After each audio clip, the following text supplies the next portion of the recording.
Team Arctic Flow from Community College.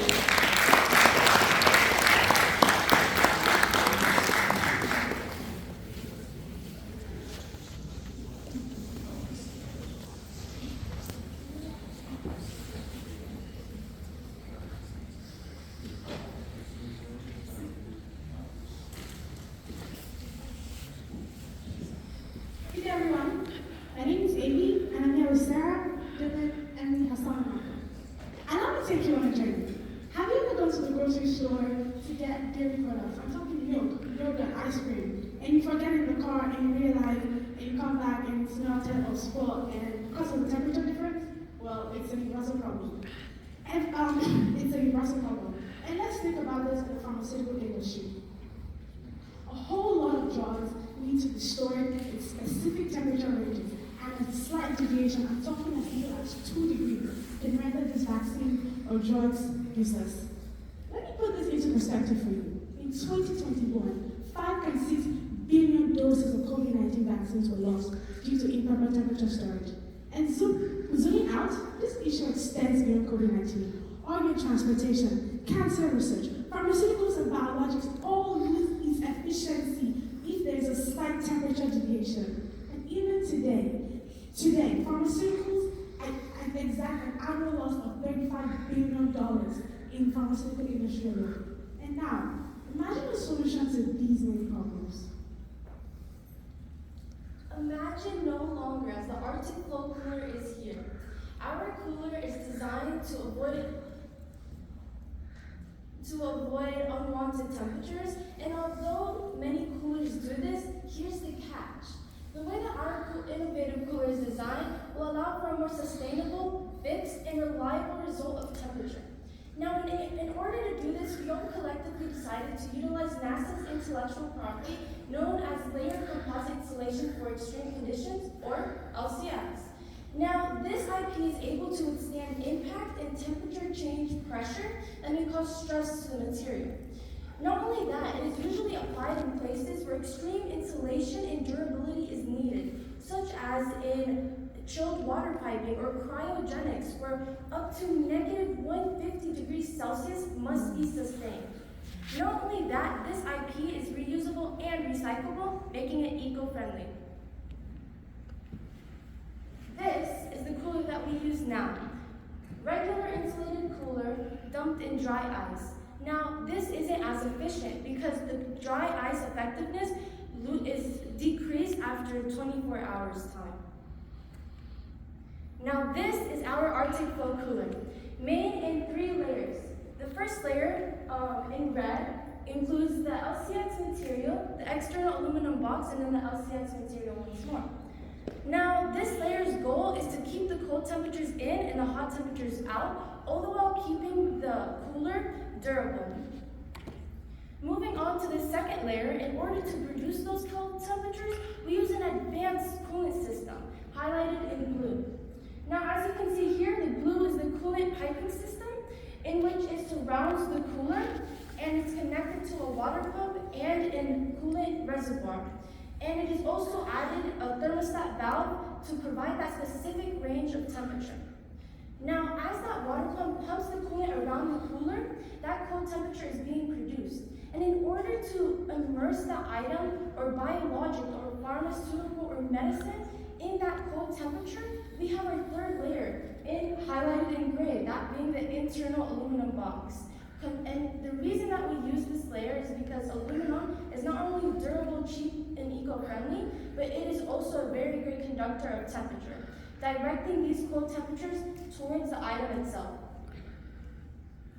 Thank you. So now that we know how the cooler works, let's focus on our strengths and areas of improvement. So our high-end cooler can ensure temperature precision control, which allows cold chain pharmaceuticals to maintain strict temperature requirements. For example, as Avi mentioned, if the drug is 2 degrees off its required temperature range, then the drug expires.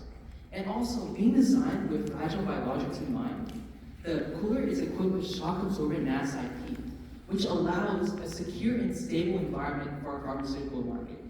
And so, being said, the cooler is equipped with superior battery life of 60 hours per charge, and which essentially allows the preservation of our viable pharmaceuticals.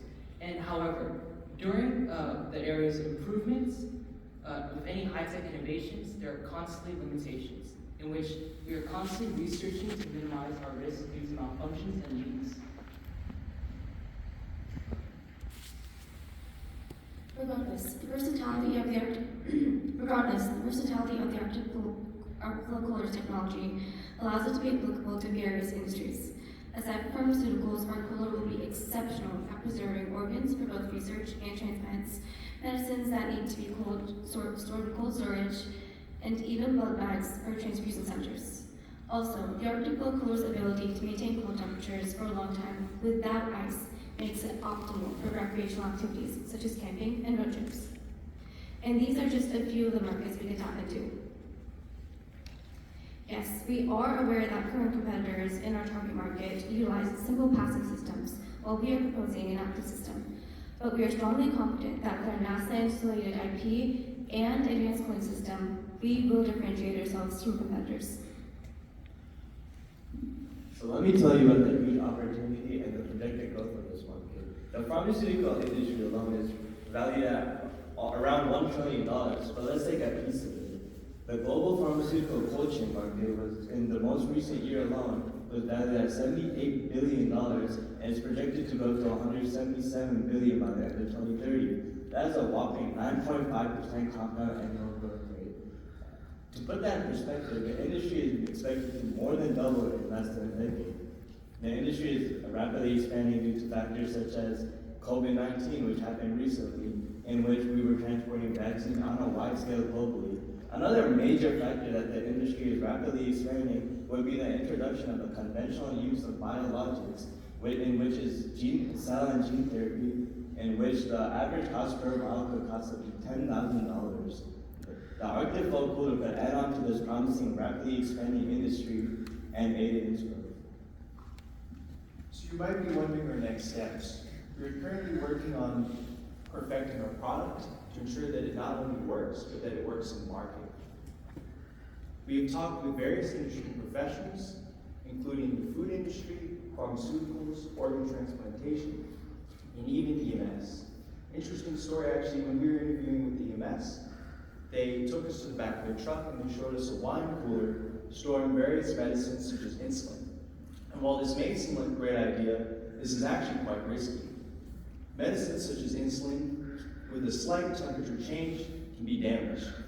However, with Arctic Flow Cooler, we can ensure precise temperature control to ensure valuable medicines such as insulin stay cool.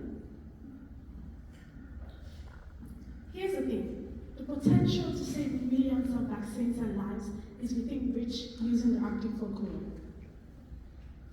Yes, we recognize the time-sensitive and delicate nature of vaccine transportation, but the Arctic Flow is the ideal solution to this problem. With our energy efficiency, precise temperature control, durability, ice-free, and assured absorbent IP, the Arctic Flow Cooler tackles the issue of temperature loss during transportation.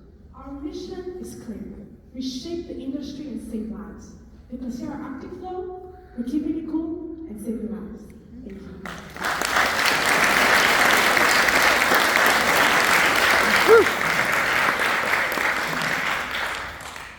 All right, great job, team. Judges, questions, please. Good morning. I thought that was a fantastic presentation. And so I do have a couple of questions. So when we're talking about the utilization of this product in keeping pharmaceuticals cool, that makes a lot of sense to me.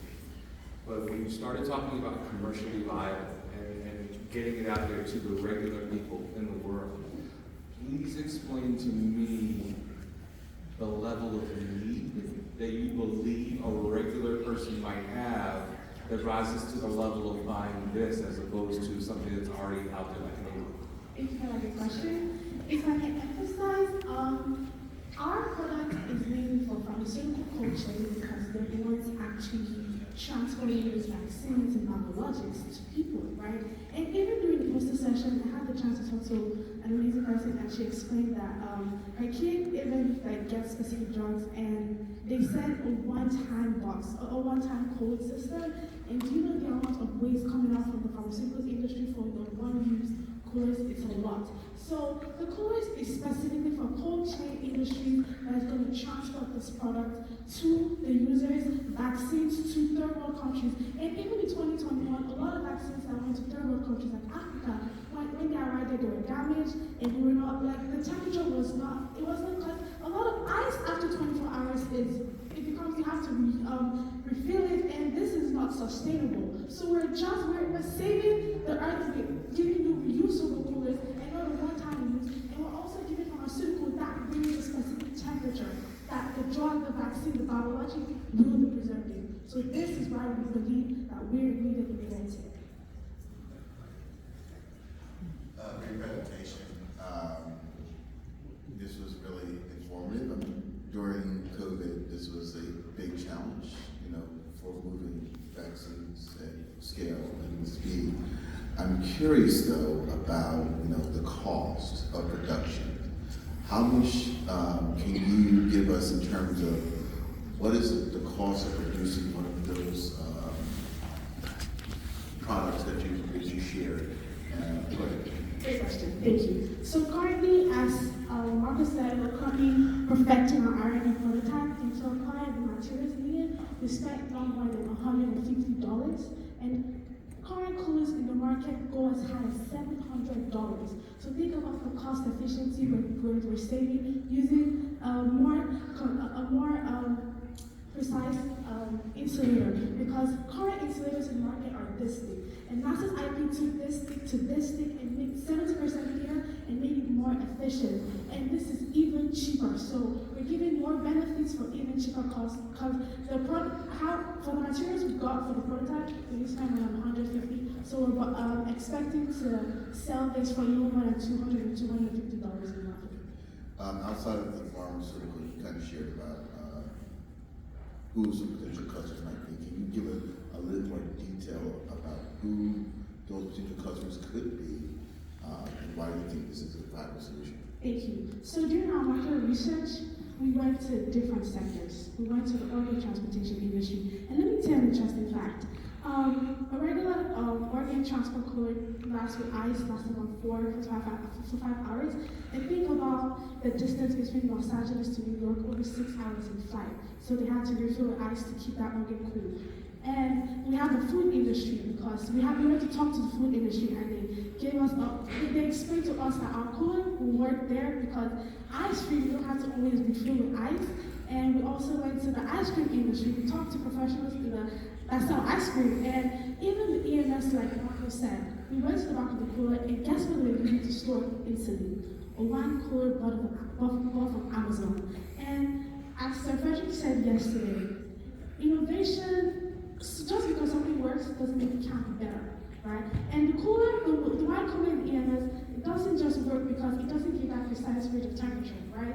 It's something that's already here. And in 2023, the science, we should be able to give a cooler that can provide that precise temperature. So we're talking organ transportation, cancer research valves. A valve, we talked to a professional in the pharmaceutical telling us a valve can cost over $10,000. And imagine one valve or a whole pallet of valve getting bad because the temperature in the cooler can't be sustained for a long time.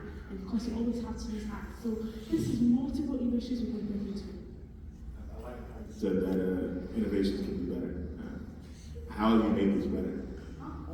How have you made this better? Our NASA IP is shock absorbent, and like I said, it took this thick insulation to this thin insulation while being stronger.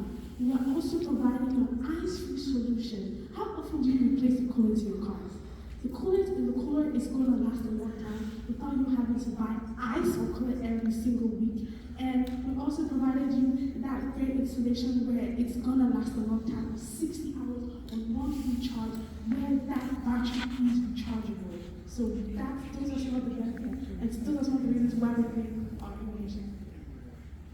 So first of all, great presentation, but I have 2 questions for you. Number one, I understand that it's different, but I don't understand how it's better because you didn't do a competitor analysis, right? So you didn't show us any of your competitors in the market and what they're offering, what exactly they're offering in the market and specifically then showing how what you're doing is better. So you did do that, so I have no concept if this is even better. It just sounds different. Number two, as an investor, I don't even understand how I get my money back because you really didn't spend any time on financials. So I don't know where your revenue is. I don't know where your profit margins are. I really don't know what the cost of manufacturing is. I don't know what the cost and expenses, revenue, profit. So I don't even know if this is viable in the market. So can you help me with that? Yes, please? I can. And I'm sorry if you were able to get that from our presentation. Like I said, the cost to produce this cooler is about $150. So we're expecting to sell this for $250 in the market. And to launch this, we're expecting to spend $50,000. And our target is 10% of the market, which is 78 billion. But even if it's not attainable, we are expecting to get 1% of that market in the first 5 years, which is $7.5 million. And we're thinking our calculations on net profit is over 20% of that. All right, thank you, that's time.